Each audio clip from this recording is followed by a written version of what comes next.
You're listening to the Patenting for Inventors podcast with registered patent attorney, Dr. Adam Diamond, founder of Diamond Patent Law, the #1 source for securing your intellectual property needs. Now, here's your host, Adam Diamond. Hello and welcome to the Patenting for Inventors podcast, episode 12, Claim Drafting Part 4, Independent and Dependent Claims. My name is Dr. Adam Diamond, founder and owner of Diamond's Patent Law in Los Angeles, California. And I can be contacted through my website at patentingforinventors.com. That's patentingforinventors.com to answer all your questions about patents and intellectual property in general. So far, I've talked about several important things to know about claim drafting. The first part I talked about was figuring out what your invention is. The second part was about how to draft device or apparatus claims. In the last part, I talked about how to draft method claims. And in this episode, I'm going to go through independent and dependent claims. If you look through any of the patents that I've gone through before and go to the claims section, you'll see that it's common for patents to have around 20 claims. This is because the Patent Office charges more money if you have more than 20 claims. The Patent Office also charges more money if you have more than 3 independent claims, so a general practice is to draft 3 independent claims and 17 dependent claims, but it's not a hard and fast rule. So what is an independent claim and a dependent claim? An independent claim doesn't make reference to any other claim and is what you believe is the broadest aspect of your invention that you think that you should get protection for. A dependent claim references that broad independent claim and it narrows it so it becomes less broad. Dependent claims act as backups in case your independent claim isn't found to be patentable, and it's easier to go through some examples than just go through it in theory.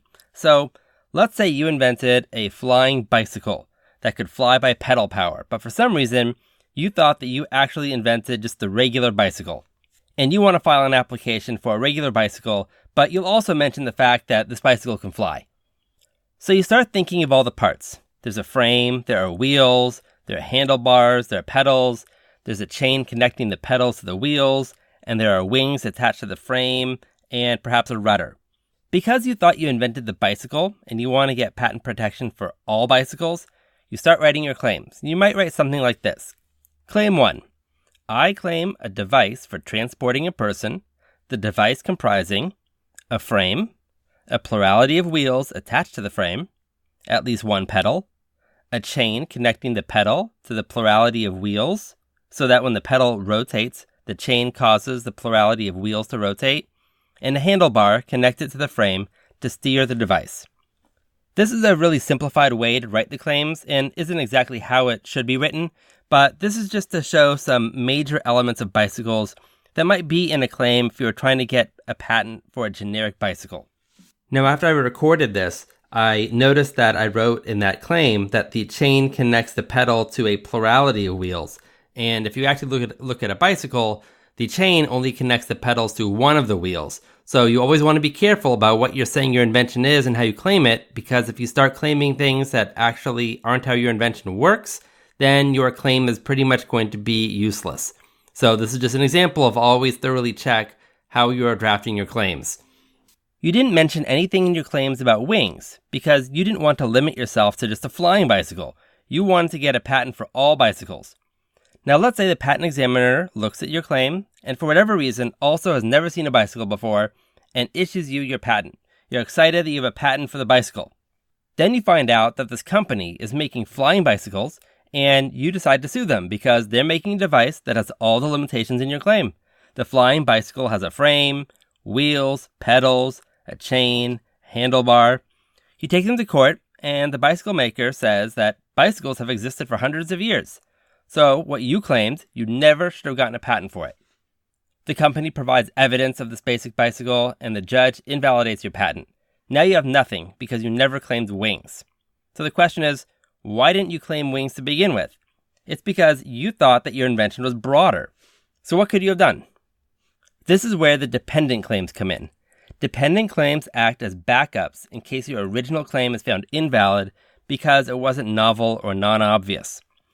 What you should have done was made an extra claim besides the really broad one that said something like, I claim a device for transporting a person, the device comprising a frame, a plurality of wheels attached to the frame, at least one pedal, a chain connecting the pedal to the plurality of wheels so that when the pedal rotates, the chain causes the plurality of wheels to rotate, and a handlebar connected to the frame to steer the device, and wings attached to the frame. If you had that claim, even if your broad claim is found invalid, the judge might say, even though that the claim for a basic bicycle is invalid, your claim for a bicycle with wings is novel and non-obvious, and the flying bicycle manufacturer infringed your patent. That's why you want to have more than one claim in your patent. It's not required, but it's generally a good idea to have dependent claims, because you never know if your broad claims will be found invalid, and you'll have to rely on some narrower interpretation of your invention in order to sue someone for patent infringement. So what is the dependent claim in this example? One way to write the claim is to copy all the same elements as your broad claim and then start adding new features. But there's a shortcut, and that's what a dependent claim is. Instead of writing out the entire claim with all the limitations, you can write Claim 2, the device of Claim 1, further comprising wings attached to the frame. What this allows you to do is not have to write everything out again, but just say that you're adding a feature to Claim 1. And why is this better than writing everything out again? Cost is a big reason. As I mentioned before, you're only allowed 3 independent claims in a patent application before you have to start paying more fees, but you can have 20 claims in total. So what you do is you make your independent claim broad, and then have a lot of dependent claims that cover specific features that might be patentable if your broad claim is found invalid. You can also make dependent claims that depend from another dependent claim. So for example, you can write a claim that says the device of Claim 2, further comprising a rudder attached to the frame member.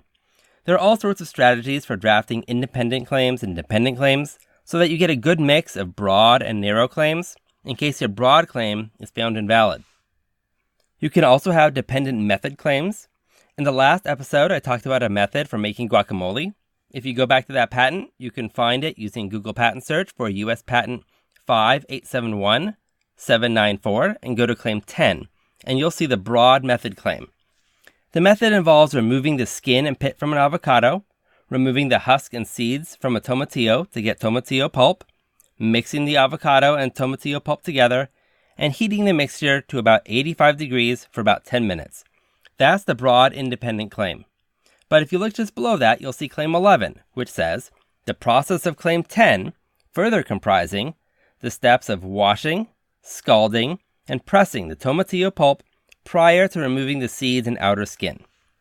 So the purpose of this is just in case Claim 10 is found invalid, but the judge may think that adding extra steps of washing, scalding, and pressing the pulp prior to removing the seeds and skin is valid.